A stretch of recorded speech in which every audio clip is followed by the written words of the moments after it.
अस्सलामुअलैकुम बिस्मिल्लाहिर्रहमानिर्रहीम। इस वीडियो में डिस्कस करेंगे general and systemic surgery guidelines for final year MBBS।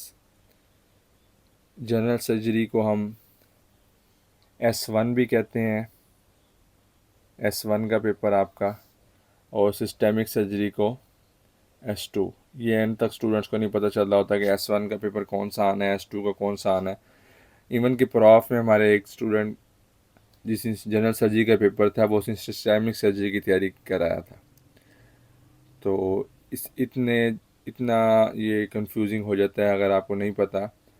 तो इसलिए आपने अभी से ज़हन में रखना है कि जनरल सर्जरी S1 है और सिस्टेमिक सर्जरी S2 है, क्योंकि आपकी डेट शीट के अंदर S1 और S2 लिखा होता है। तो आपने सर्जरी 1 और सर्जरी 2 का पेपर लिखा होता है, तो आपने उससे कंफ्यूज नहीं होना। S1 होगा तो जनरल सर्जरी, S2 होगा तो सिस्टेमिक सर्जरी। अब इसको कैसे मार्क्स इसके किस तरह डिस्ट्रीब्यूट हो रहे हैं और इसके लिए बुक्स कौन सी चाहिए, गाइडलाइंस क्या हैं, लेक्चर्स कौन से चाहिए, सारा हम डिटेल से डिस्कस करेंगे। सबसे पहले हम देख लेते हैं मार्क्स डिस्ट्रीब्यूशन क्या है। इधर आ जाएं आप मार्क्स डिस्ट्रीब्यूशन के लिए। ये आ जाए आपका टेबल ऑफ स्पेसिफिकेशन है। ये सर्जरी 1 और सर्जरी 2, ये आपको नज़र आ रहा है यहाँ पे, ये सर्जरी 1 और सर्जरी 2। सर्जरी 1 का पेपर छोटा है, सर्जरी 2 का पेपर लेंथी है, इसमें टाइम का भी बहुत मसला बनता है। सर्जरी 1 में क्या है, 10 SCQs हैं, हर SCQ 5 मार्क्स का है और टोटल 50 मार्क्स। और इसी तरह 50 MCQs हैं, हर MCQ का 1 नंबर है और टोटल ये 50 मार्क्स हो गए, और टोटल ये मिला के कितने 100 मार्क्स हो गए। इसी तरह आ जाए आप सर्जरी 2 के ऊपर। 13 SCQs हैं, 5 मार्क्स का ईच, और ये 65 मार्क्स बन गए। और आ जाए MCQs के ऊपर, तो ये 60 MCQs हैं और हर MCQ का 1 नंबर है, टोटल 60 मार्क्स। 60 और 65 125 मार्क्स बन गए आपके। और यहाँ पे 100 100 और 125, ये 225 मार्क्स बन गए। 225 प्लस 25 मार्क्स आपके इंटरनल असेसमेंट के, ये 250 मार्क्स आपके बन गए। ठीक है, अब 250 मार्क्स टोटल है हमारे पास। 500 मार्क्स, 250 मार्क्स आपके रिटर्न के आ गए और 250 मार्क्स ये आपके वाइवा ओएसपी के। तो इसमें ये भी आपको मैं वाइवा ओएसपी की गाइडलाइंस में डिटेल से बताऊंगा किस तरह पास करना होता है। इसमें शॉर्ट लॉन्ग केस में अलग पास करना होता है और ओवरऑल अलग पास करना होता है, तो ये स्टूडेंट्स को नहीं पता होता है एंड तक, तो ये इसलिए आपने वो लाजमी देखना है। ये 170 मार्क्स आपके शॉर्ट एंड लॉन्ग केसेस के लिखे हुए हैं, 55 मार्क्स आपके ओएसपी के लिखे हुए हैं, और ये 25 मार्क्स आपके इंटरनल असेसमेंट के, और ये टोटल मिला के 250 हो गए, और ये सारे मिला के 500 मार्क्स। ठीक है, अब आ जाते हैं कि इसके अंदर कौन कौन से सर्जरी 1 में कौन से टॉपिक्स हैं, सर्जरी 2 में कौन से टॉपिक्स हैं। तो जिस तरह मेडिसिन में डिवाइड हुए थे वैसे यहाँ पे डिवाइड नहीं हुए। अब ये आ जाए आपके पास सर्जरी 1, जिसको हम जनरल सर्जरी कहते हैं। इसमें जनरल चीज़ें हैं, surgical anatomy, wounds, tissue repair. इसका आप स्क्रीनशॉट लेने में अलग अलग बताने की ज़रूरत नहीं है। तो ये आपके MCQs डिवाइड हुए हैं, और इसी तरह ये आपके SCQs जनरल सर्जरी के डिवाइड हुए हैं। ये साथ जो मैंने लिखा हुआ है ना, ये मैंने 45 डेज़ का शेड्यूल बनाया था, तो वो वीडियो भी आपको इस प्ले लिस्ट के अंदर मिल जाएगी, फाइनल ईयर गाइडलाइंस वाली। तो अगर एंड में आप तैयारी करना चाह रहे हैं तो किस तरह आपने तैयारी करनी है वो सारा वहाँ पे डिटेल से बताया हुआ।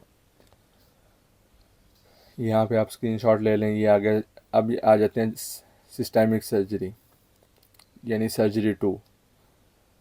इसमें ये टॉपिक्स आप स्क्रीनशॉट ले लें। इसके मार्क्स डिस्ट्रीब्यूशन MCQs की है, फिर ये यहाँ भी MCQs की मार्क्स डिस्ट्रीब्यूशन।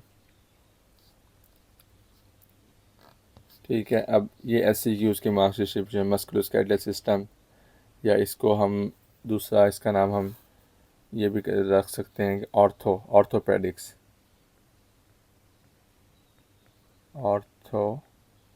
पैडिक्स, कुछ बुक्स में हो सकता है कि ऑर्थोपेडिक्स के नाम से चैप्टर हो, तो फिर आप वो परेशान होंगे कि मस्कुलोस्केलेटल सिस्टम था सिलेबस में, या ऑर्थोपेडिक्स कहाँ से आ गया।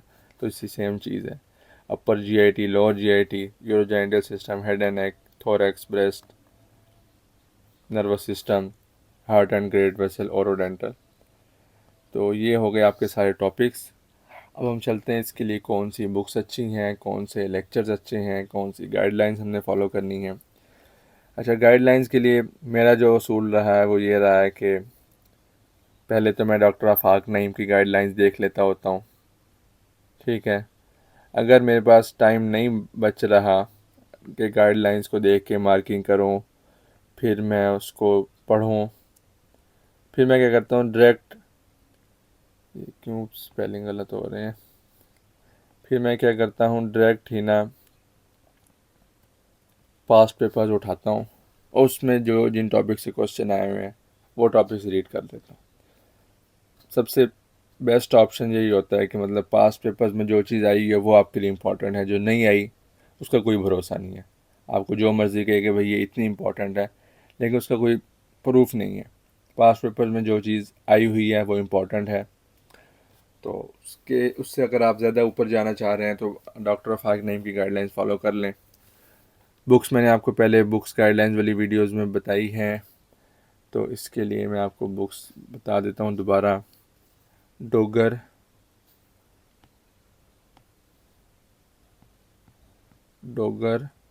सिस्टेमिक और जनरल की, सिस्टेमिक सर्जरी के लिए भी डोगर है और जनरल के लिए भी डोगर है।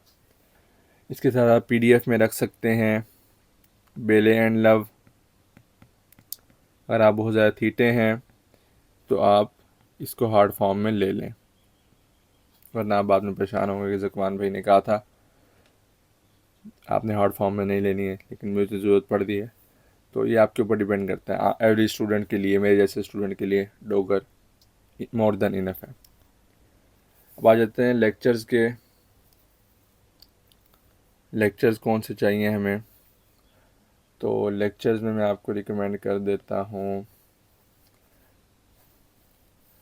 इसमें यूट्यूब पे बहुत सारे लेक्चर्स अवेलेबल हैं, आप सेल्फलेस के भी देख सकते हैं, MBBS लेक्चर्स भी देख सकते हैं। इसमें मैंने जो ख़ुद देखे थे वो मैंने MBBS लेक्चर्स भी देखे थे, सेल्फलेस भी देखे थे। उसके अलावा इंडियन भी हैं कुछ, लेकिन वो मैं इसमें सर्जरी में नहीं देख सका था। उसमें डॉग ट्यूटोरियल्स के होंगे, लेकिन इसका मुझे इतना कंफर्म नहीं है। तो आप सर्च कर सकते हैं कौन से लेक्चर्स ये नीट पीजी के लिए जो भी इंडियंस ने बनाए होंगे अच्छे लेक्चर्स होंगे। तो सर्जरी के लिए आप कोई भी लेक्चर देख सकते हैं, लेकिन वैसी सर्जरी अगर आपकी एनाटॉमी अच्छी है तो सर्जरी आपको वैसे भी अच्छी समझ आ जाती है।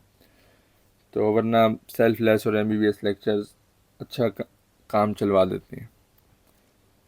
तो और अभी मेरे जहन में नहीं आ रहे, अगर मेरे जहन में और लेक्चर्स आ गए तो मैं नीचे कमेंट सेक्शन में लिख दूंगा। अगर आपको कोई पता है तो आप भी नीचे कमेंट सेक्शन के अंदर लिख दें। तो ये हो गई हमारे सर्जरी से रिलेटेड सारी मोटी मोटी गाइडलाइंस। इसमें अगर किसी को कोई कन्फ्यूजन है, कोई क्यूरीज़ हैं, कोई क्वेश्चंस हैं, तो नीचे कमेंट सेक्शन के अंदर पूछ सकते हैं। ख़ुद भी इस गाइडलाइंस को फॉलो करें और अपने दोस्तों के साथ भी शेयर करें। Thanks for watching.